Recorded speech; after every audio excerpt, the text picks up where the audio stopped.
दोस्तों, लाहौर की एक रात ऐसी कहानी लेकर सामने आई जिसने हर दिल को दहला दिया। और ये सब कुछ उस वक्त शुरू हुआ जब अलामा इकबाल टाउन के पुराने कब्रिस्तान की कब्रें अचानक खुलने लगी। इब्तिदा में लोगों ने इसे जानवरों का काम समझा, मगर जब सीसीटीवी फुटेज जो बाद में सामने आई वो देखकर जान जिस्म में जम जाती है। रात के सन्नाटे में दो नकाब पोश मर्द ट्राली लेकर ताजा दफनशुदा लाशें निकाल रहे थे।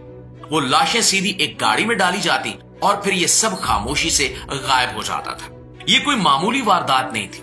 रब नवाज और अकरम नामी मर्द दिन में मामूल के गोरकन होते थे, मगर रात गए वो इन्हीं कब्रिस्तानों में वापस आते और सिर्फ 10 से 15 मिनट में लाशें निकालकर ट्राली में डाल देते थे। उस रास्ते से वो लाशें एक सफेद सुजुकी बुलान तक पहुंचाते जहां एक औरत रुखसाना इंतजार करती। रुखसाना की नजर हमेशा लाश की ताजगी पर रहती थी।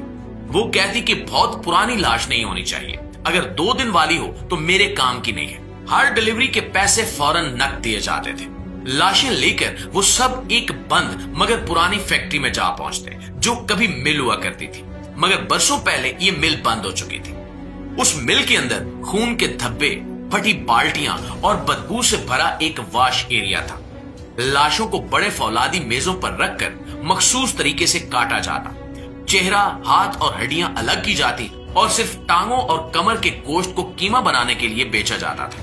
प्यारे दोस्तों, वो गोश्त फिर एक सनदी किस्म की कीमा बनाने वाली मशीन में डाल दिया जाता जहां चंद सेकंड में वो आम कीमे जैसा बन जाता था। इस कीमे में थोड़ी सी मुर्गी की चर्बी या भैंस का गोश्त मिला दिया जाता ताकि बू और रंग तब्दील हो जाए और आम आदमी इसको पहचान न सके। उस कीमे को पैक करके स्याह मोटे प्लास्टिक के थैलों में बंद किया जाता और किसी थैले पर कोई नंबर या कंपनी का नाम नहीं होता था।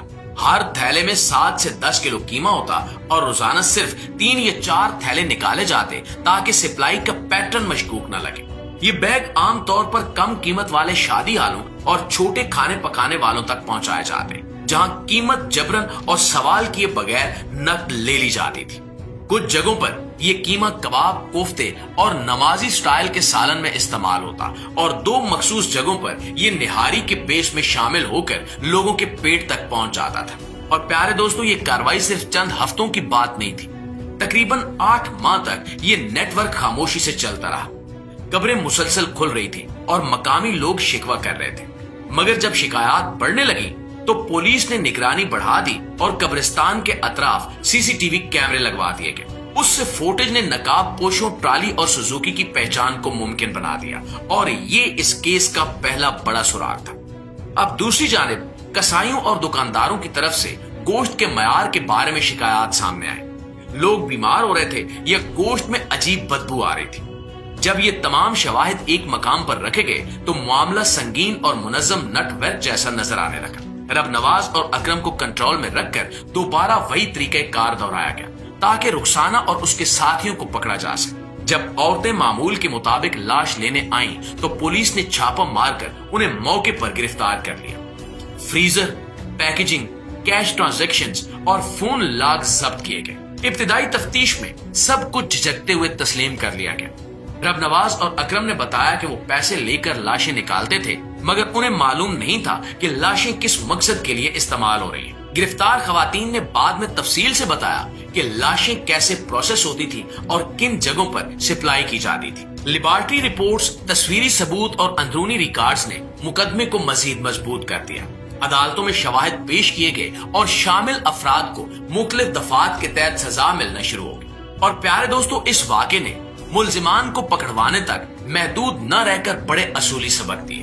कब्रिस्तानों की हिफाजत, खुराक की सप्लाई चेन की शफाफियत, अस्पतालों के रिकॉर्ड्स और फ्रीजर की निगरानी में सख्ती लाई गई ताकि मुस्तकबिल में कोई भी ऐसी मकरूह तिजारत दोबारा सर न उठा सके।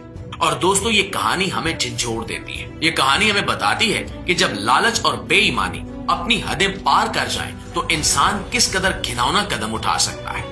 ये वाकया हमें याद दिलाता है कि एहतियात, शकूक और बाकायदा निगरानी ही अवामी सेहत और इखलाकी वकार की जमानत हो सकती है। इस हकीकत के बाद सवाल यही रह जाता है कि हम किस तरह ऐसे नेटवर्क से अपने खानदानों को बचा सकते हैं। और इसका जवाब एक ही है कि शहरों में शफाफियत होनी चाहिए, कड़ी निगरानी होनी चाहिए और ऐसी किसी भी मशकूक सरगर्मी की फौरन इत्तला दी जानी चाहिए। आप इस बारे में क्या सोचते हैं? इस वीडियो को देखने के बाद आपकी राय क्या कहती है? अपनी राय कमेंट सेक्शन में हमें जरूर बताइएगा। वीडियो को ज्यादा से ज्यादा शेयर कीजिएगा ताकि इस वीडियो से ज्यादा लोग आगाही हासिल कर सकें। इंशाल्लाह आपकी खिदमत में हाजिर होते हैं एक नई वीडियो में। तब तक अपना ढेर सारा ख्याल रखिए। अल्लाह निगहबान।